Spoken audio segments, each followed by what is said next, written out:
Selamat sejahtera saya ucapkan kepada doktor dan rakan-rakan sekalian. Jadi kumpulan kami akan bincangkan secara empirikal berkaitan dengan faktor-faktor dan masalah kesuburan yang dialami oleh pasangan suami isteri pada masa kini.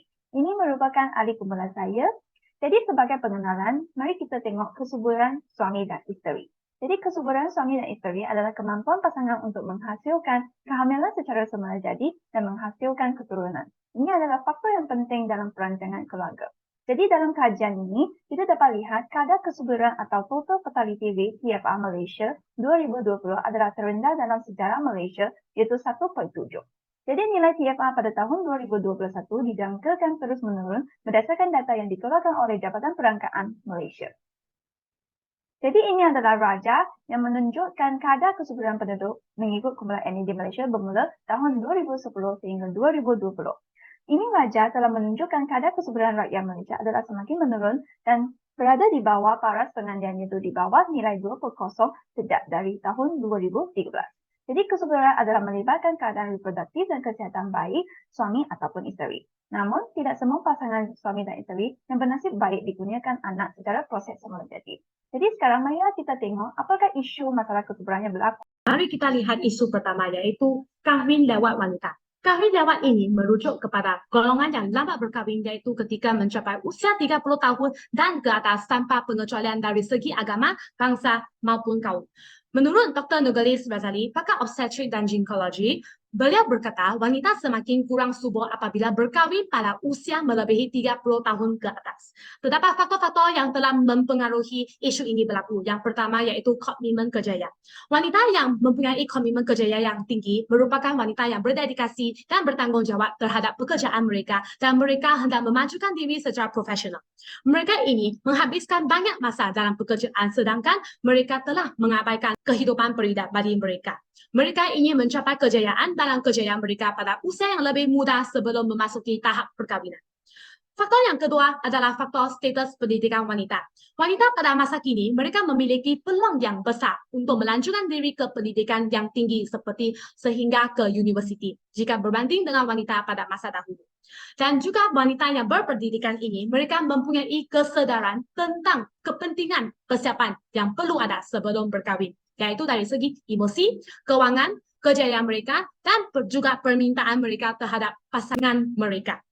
Faktor yang ketiga adalah faktor masalah keuangan, yaitu wanita modern masa kini, mereka akan memastikan keuangan mereka stabil sebelum memasuki komitmen perkahwinan. Mereka mungkin ingin melangsaikan semua hutang, yaitu hutang pendidikan dan juga hutang kereta dan juga hutang perumahan sebelum berkahwin. Sedangkan mereka tahu bahawa apabila mereka masuk ke peringkat perkahwinan, terdapat banyak lagi perbelanjaan yang perlu ditanggung. Sedangkan peningkatan kos sara hidup yang semakin tinggi pada masa kini. Seterusnya adalah sikap generasi milenium. Sikap generasi milenium yang individualistik, materialistik dan kurang beragama merupakan faktor kahwin lewat wanita. Sikap generasi Y ini adalah individu yang lebih mementingkan kepuasan diri daripada sosial mereka untuk berkahwin. Dan orang yang materialistik ini, mereka telah meletakkan nilai yang tinggi pada kekayaan dan memiliki aset ataupun kekayaan yang mencukupi sebelum berkahwin. Dan wanita yang tidak terlalu beragama, mungkin mereka lebih fokus kepada perkembangan peribadi, kejayaan atau pencapaian lain sebelum berkahwin. Dan ini merupakan isu yang pertama. Kita akan meneruskan dengan isu yang kedua, yaitu obesity. Apa itu obesity? Obesity merupakan mereka yang jika BMI dia melebihi 25, dia dianggap berlebihan berat badan. Kalau BMI dia melebihi 30, maka dia dalam kumpulan obesity. Kenapa berlaku obesity? Disebabkan pengambilan makanan yang tinggi lemak, kolesterol, dan juga gula. Tenaga atau kalori yang disimpan dalam badan melebihi tenaga yang digunakan untuk aktiviti harian. Kajian telah terbukti bahawa wanita lebih berisiko mengalami obesiti kalau dibandingkan dengan lelaki. Walau bagaimanapun, obesiti bukan sahaja akan mempengaruhi wanita, tetapi juga lelaki dari segi kesuburan. Bagaimana obesiti mengganggu kesuburan lelaki? Lemak yang berlebihan akan menjadi sumber kepada penukaran hormon yang tidak seimbang dan seterusnya menyebabkan tahap testosteron menjadi rendah dan kemerosotan kualiti sperma. Obesiti akan menggunakan kualiti air mani yang berkaitan dengan penurunan kadar spermatogenesis dan pembentukan sperma dan juga morfologi sperma. Proses-proses badan ini akan mengganggu jumlah sperma yang terhasil, mengganggu pergerakan sperma dan juga menyebabkan pembentukan sperma yang tidak normal. Apakah hubungan pula obesiti dengan kesuburan wanita? Kandungan lemak dan gula yang tinggi boleh menyebabkan masalah kitaran haid, menstrual cycle seseorang wanita. Pengukuran lemak berlebihan akan mengganggu kerja hormon pembiak dan obesiti juga akan menyebabkan berlakunya sindrom PCOS yang akan menyebabkan di mana dia menyebabkan kerosakan tube fallopian dan juga perubahan hormon yang tidak normal. Kesemua situasi ini akan mengganggu proses ovulasi. Itu saja untuk isu obesiti. Isu yang seterusnya ialah masalah kualiti sperma. Menurut Chua Ai Chen, masalah berkaitan golongan lelaki menjadi penyumbang sebanyak 30% dalam masalah kesuburan. Antara masalah kesuburan yang paling ketara dialami oleh golongan lelaki ialah masalah kualiti sperma seperti bilangan sperma yang rendah, pergerakan sperma yang kurang aktif, bentuk sperma tidak normal dan sebagainya. Data ujian analisis sperma daripada LPPKN telah menunjukkan bahawa sebanyak 60% keputusan didapati abnormal. Fenomena ini bukan hanya berlaku di Malaysia sahaja, bahkan juga berlaku di seluruh dunia. Kajian yang dibuat oleh Aga dan rakan-rakan telah membuktikan bahawa jumlah pengeluaran sperma manusia telah mengalami penurunan sebanyak 50% di seluruh dunia. Dengan ini, masalah kualiti sperma telah menjadi isu yang menyumbang kepada peningkatan masalah kesuburan pada zaman sekarang. Mari kita lihat tentang faktor-faktor yang menyebabkan isu ini berlaku. Sebenarnya, isu ini berlaku amat dipengaruhi oleh gaya hidup yang tidak sihat seperti merokok, pengambilan minuman keras dan sebagainya akan memberi kesan penurunan kualiti sperma. Menurut Zaima Syari, pada tahun 2018, merokok akan menyebabkan kualiti dan kuantiti sperma berkurangan sekaligus memberi kesan kepada pergerakan sperma. Tambahan pula, pemakaian seluar yang ketat juga merupakan salah satu faktor yang menyebabkan kualiti sperma terjejas.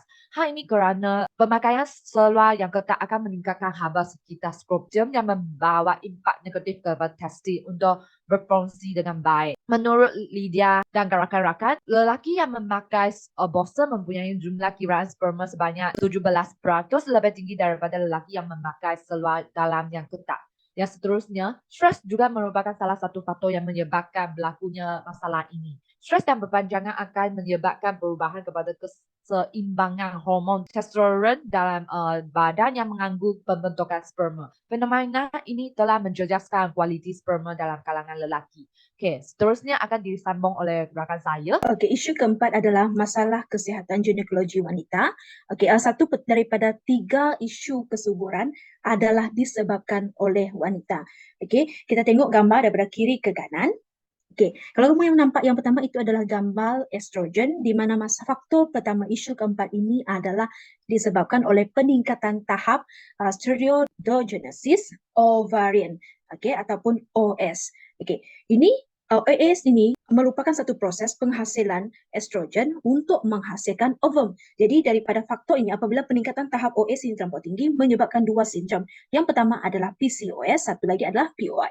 PCOS merupakan keadaan apabila haid yang normal namun ovari tidak dapat menghasilkan ovum yang matang untuk persenyawaan, dan POI ataupun kekurangan ovari pematang adalah berlaku kepada wanita di bawah usia 40 tahun yang akan menyebabkan 2 keadaan pula. Satu adalah menopause awal, yang kedua adalah kanser ovari. Okey, lepas tu nampak gambar yang di atas kanan itu adalah penyakit endometriosis di mana kalau kita nampak yang bulat-bulat itu adalah polip. Okey. Lepas tu yang di bawah adalah penyakit yang disebabkan oleh prolapse uterus. Prolapse uterus ataupun dikenali sebagai jatuh rahim atau pelvic organ prolapse ataupun POP.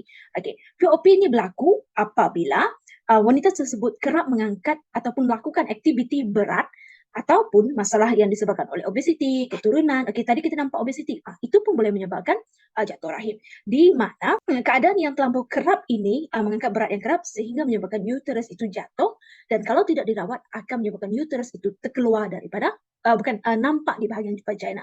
Okey, yang keempat adalah disebabkan oleh jangkitan mikroorganisma pada tube fallopian. Ada 2 jangkitan mikroorganisma yang menyebabkan penyakit itu adalah Chlamydia trachomatis dan satu lagi adalah Mycoplasma tuberculosis. Okey, yang akan menyebabkan melekatkan sel-sel pada dinding pelvik. Okey, itu sahaja untuk isu yang keempat. Jadi, secara kesimpulannya, setiap pasangan adalah unik dan penyebab masalah kesuburan adalah berbeza antara individu. Jadi, pasangan harus berunding dengan pakar kesuburan atau pakar perubatan, iaitu pakar puang obstetri dan ginekologi dengan segera supaya dapat mendapatkan nasihat peribadi dan penjagaan yang tepat. Pasangan juga boleh mendapatkan nasihat dan cadangan daripada pakar kaunseling, ahli psikologi atau daripada bantuan profesional dalam bidangnya untuk menghilangkan tekanan masalah ketidaksuburan ini. Oleh itu, pasangan harus mengenal pasti dan mengetahui faktor yang menyebabkan masalah ketidaksuburan ini berlaku dan mengambil tindakan dengan segera supaya dapat menyelesaikan masalah ini secara awal mungkin. Jadi itu sahaja daripada kumpulan kami. Sekian, terima kasih.